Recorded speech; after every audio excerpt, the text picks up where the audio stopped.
Microbes were the first organisms on our planet. We believe that the first life arose on Earth about 4 billion years ago. We hypothesize that that early Earth had all of the raw ingredients that were needed to build the first simple molecules which could be combined to form the first simple cells. The Miller experiment simulated the early Earth's atmosphere, and it showed that simple molecules can be combined into organic compounds, such as amino acids, the building blocks of proteins. In addition, clay and iron pyrite found in the different types of rocks on land could have catalyzed some of the very first synthesis reactions.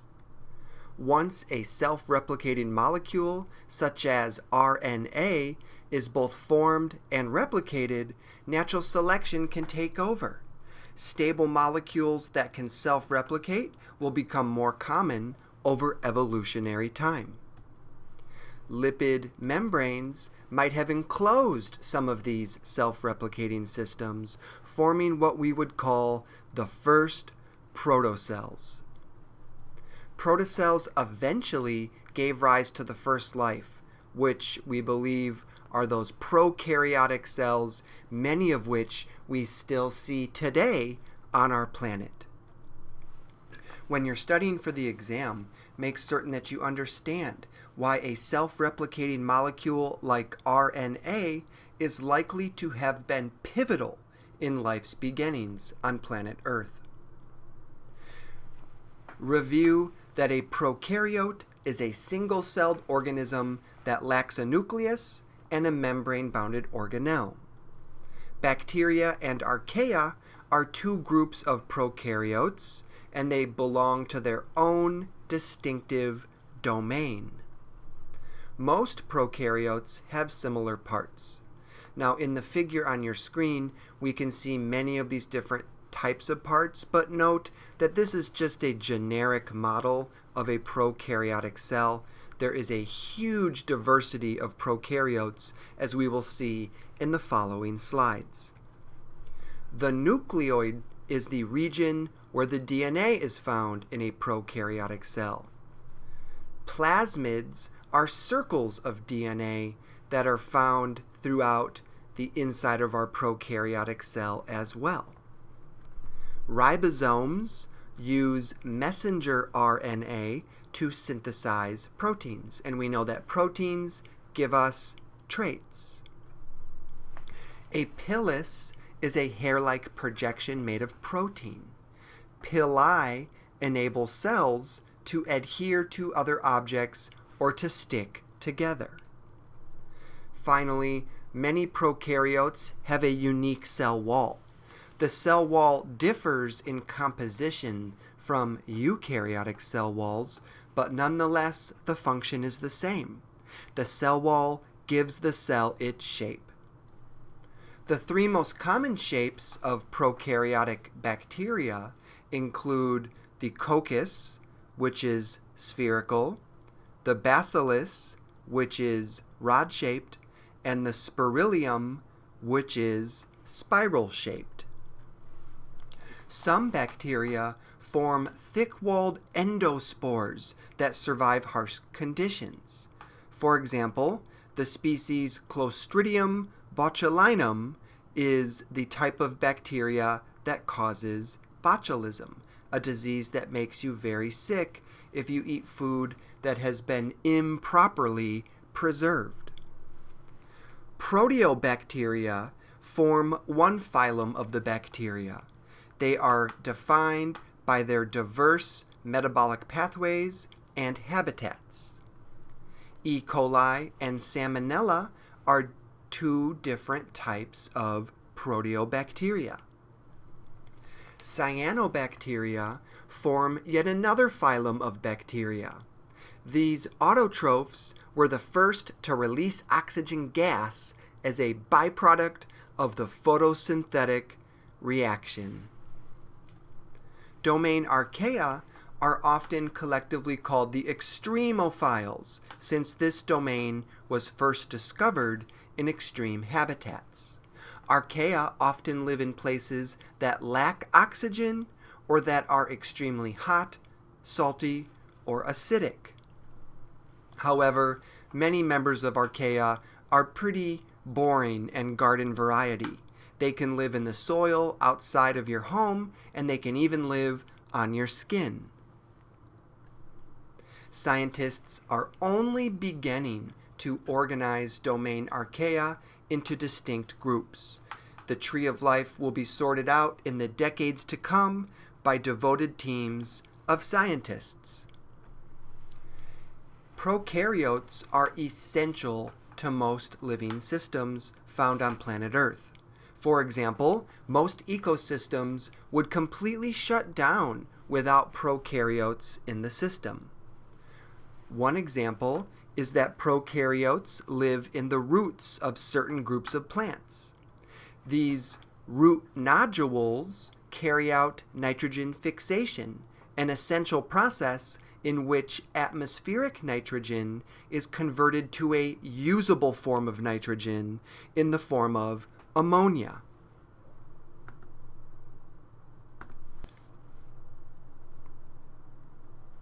Only a few species of bacteria and archaea can use this atmospheric nitrogen. That is to say, most other living things cannot access this atmospheric nitrogen.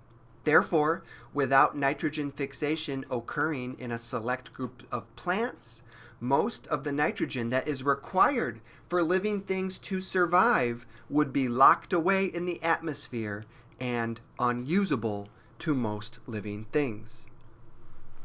Harmless bacteria in our bodies help crowd out many types of bad bacteria, which are called the pathogenic bacteria. Harmful bacteria might be ingested or inhaled into our bodies, or they can also enter through wounds or other mucous membranes. When we take antibiotics, that can be a way to treat a bacterial infection. However, antibiotics are going to kill all bacteria in our body, including helpful bacteria. Therefore, sometimes taking antibiotics can lead to a secondary infection. Microbes even play a role in helping us make lots of food and drugs. For example, some types of bacteria are used to make tempeh, which is a type of fermented food product common in some types of Southeast Asian cuisine. There is a diabetes medication made from prokaryotes, and can you imagine a world in which we didn't have a wastewater treatment plant? We can use bacteria to break down all of our human waste so that we don't have such a stinky planet. Here's a challenge question for you. Bacteria, archaea, and eukaryotes all have ribosomes, but ribosome structure slightly varies between these groups. What is the best explanation for this observation? So your first choice is the common ancestor of these three domains had ribosomes. Slight changes have therefore accumulated since the lineages split. And your second choice is ribosomes arose independently in all three groups. So pause the lecture if you don't want to see the answer, and the answer is the first choice. The best explanation is that the common ancestor must have had this trait. Statistically speaking, it would not make sense for ribosomes to arise independently in three hugely diverse groups. When we're studying for the exam, make certain we can describe in what ways are both bacteria and archaea important to eukaryotic life in general and to human life in particular. Over 1 billion years after prokaryotes arose, the first eukaryotes evolved on our planet. A eukaryotic cell has a nucleus and other membrane-bounded organelles, such as mitochondria and chloroplasts. What is the origin of these unique organelles? Many organelles, such as the nucleus, might have resulted from membrane infolding. Another explanation is endosymbiosis. The theory of endosymbiosis explains the origin of the mitochondria and the chloroplasts. Endosymbiont theory proposes that mitochondria and chloroplasts originated as free-living bacteria that were engulfed by other microbes. Mitochondria originated as aerobic bacteria, and chloroplasts originated as photosynthetic bacteria. Genes moved from the DNA of these new organelles to the nuclei of the host cells, so the captured microorganisms lost the ability to live on their own. Evidence for this is that mitochondria and chloroplasts have their own unique DNA code that differs from the nucleus. Some eukaryotes have chloroplasts with 3 membranes, resulting from 2 endosymbiosis events. Multicellularity might also have its origin in cooperation. This Volvox colony is somewhere between a group of individuals and a multicellular organism. Multicellularity resulted in an explosion in the variety of body sizes and forms, introducing new evolutionary possibilities and opening new habitats for other organisms to occupy. Here's our next challenge question. Which of the following lines of evidence would not be consistent with endosymbiotic theory? Your first choice is chloroplasts have their own DNA. Your next choice is mitochondria have their own nucleus. Your next choice is chloroplasts have the same photosynthetic pigments as cyanobacteria. And your final choice is mitochondria have their own ribosomes. Pause the lecture if you don't want to see the answer. The correct answer is mitochondria have their own nucleus. This is not consistent. Mitochondria don't have their own nucleus, rather they have a nucleoid region that contains little circles of DNA similar to bacteria. When we're studying for the exam, make certain we can describe how the endoplasmic reticulum, nuclear envelope, and other internal membranes might have arisen in eukaryotic cells. Kingdom Protista contains eukaryotes that do not fit into any of the other 3 kingdoms. Kingdom Protista, in terms of classification, is kind of a mess right now, and many scientists are working on trying to sort out which organisms belong to which groups within Kingdom Protista. Biologists traditionally organize the protists into 3 main groups. The Protista includes the algae, the slime molds and water molds, and finally the third group is the protozoans. Algae are all considered aquatic photosynthetic protists. They include organisms as diverse as the dinoflagellates, diatoms, brown algae, red algae, and green algae. Dinoflagellates is the first type of algae that we're going to discuss.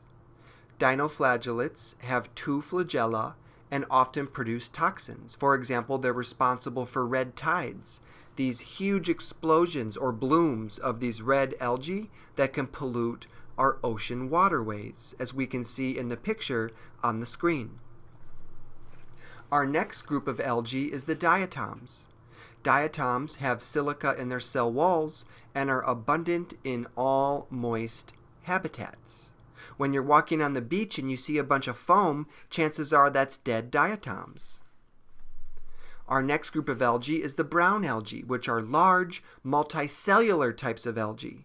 In fact, we often think of algae as being very small, but giant kelp is one of the world's largest algae. It's up to 300 feet long, and it's very common in places like the Monterey Bay, just south of the San Francisco Bay Area. Red algae is another type of algae, and they have special photosynthetic pigments that absorb red and blue wavelengths of light. This allows the red algae to live deep in the ocean. And we can make a special product from red algae. We can extract agar gel from their cell walls, and we use agar for our scientific experiments. The last group of algae is the green algae. All the green algae are very diverse, and many of them share similarities with the land plants. Therefore, this has led the scientists to say that one lineage of green algae is the common ancestor to all of the land plants.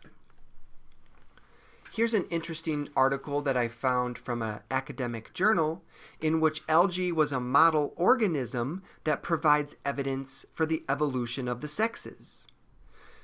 So algae don't have sexes per se. There's no male and female algae, but they do have mating types. And scientists figured out that there's a single gene that is a master regulator controlling sperm and egg production. By manipulating this gene, researchers could actually give the algae a sex change. We've seen the algae. Now let's move on to the next groups.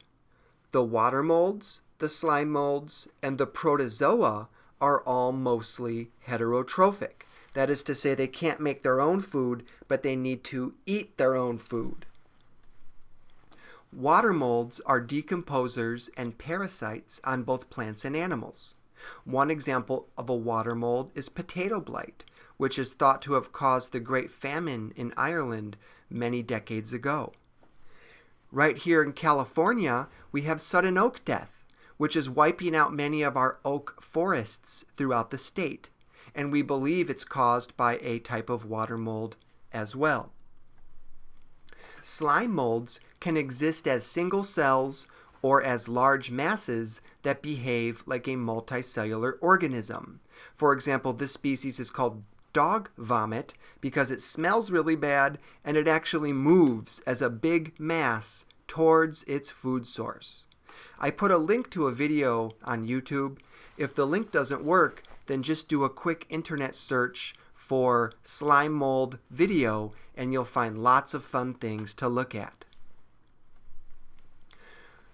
Our third group is the protozoans. Most protozoa are single-celled, heterotrophic, and motile. And remember, motile means they can move. Here's an example of a motile protozoan called a ciliate. They are surrounded by little hairs called cilia that allow for the movement of this single cell. Here's kind of a shocking headline. A girl left her contacts in for 6 months and amoebas ate her eyeballs. And this is actually true. A woman in Taiwan a few years ago left her contacts in for too long without cleaning them. And she went to the public swimming pool every week for a swim. And so amoebas living in the pool colonized her eyeballs underneath her contacts and eventually made her go blind. The lesson is, always clean your contacts because it can lead to serious problems in your body. When we're studying for the exam, make certain that we can define all the features of the so-called protists. The last part of this lecture is about the fungus. Fungi are essential decomposers. We call them heterotrophic eukaryotes because they feed by external digestion. A fungus is much more than meets the eye. A mushroom is only the fruiting body of our fungus. It's the sex organ of our fungus. Most of the fungus exists as a series of threads that live underground. These underground networks of threads are referred to as the hyphae. Fungal classification is based on spore type. Spores are microscopic reproductive cells that allow the fungus to reproduce. Fungus decompose both dead plants and animals and are very important sources of both food and medicine. For example, yeast is a type of fungus that is responsible for fermentation. It allows us to make bread, and it allows us to make beer. Mycorrhizal fungi are special types of symbiotic fungus that live with plant roots. They benefit the fungus and the plant when they enter into this relationship. The plant gets water and minerals from the fungus, and the fungus gets sugars from the plant. This relationship is so beneficial that it's found in over 80% of plant species worldwide. Lichen are a symbiosis between a fungus and either a green algae or a cyanobacteria. Lichens are considered pioneer species because they can occupy previously uninhabited ecological niches such as a bare exposed rock.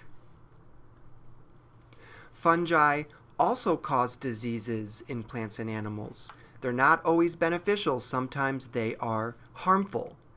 Seen on your screen, we can see powdery mildew that's colonizing a plant leaf, cordyceps, which is a fungus growing on an insect's body, and chytrids, which are fungus that are wiping out frog populations worldwide. Now, again, I have a link to a video on YouTube, but if the video isn't working, then please just do an internet search for cordyceps fungus, and you can find some nice videos of how this fungus infects different types of insects. Here's our next and final challenge question. Which of the following is physically the largest? Their first choice is a sugar molecule. Next is a hypha. Next is a fungal spore.